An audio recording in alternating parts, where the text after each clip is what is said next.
తర్వాత బాబాయ్కి 3 కోట్లిచ్చి ఇంటిని తిరిగి తీసుకోవాలి. ఇదంతా నేను ఎలా చేయగలను అని అనుకుని ఏం చేసైనా డబ్బులు సంపాదించాలి అని ధ్రువ నిశ్చయించుకున్నాడు.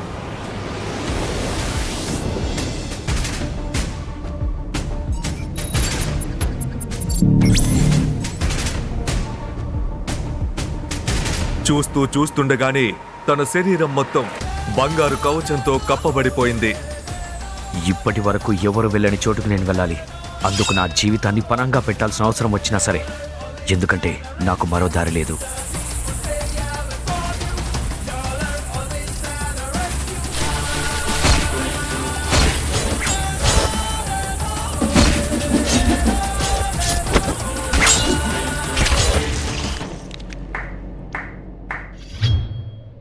క్రింద ఇచ్చిన లింక్ ని క్లిక్ చేసి పాకెట్ ఎఫ్ఎం యాప్ ని ఇన్స్టాల్ చేసుకోండి.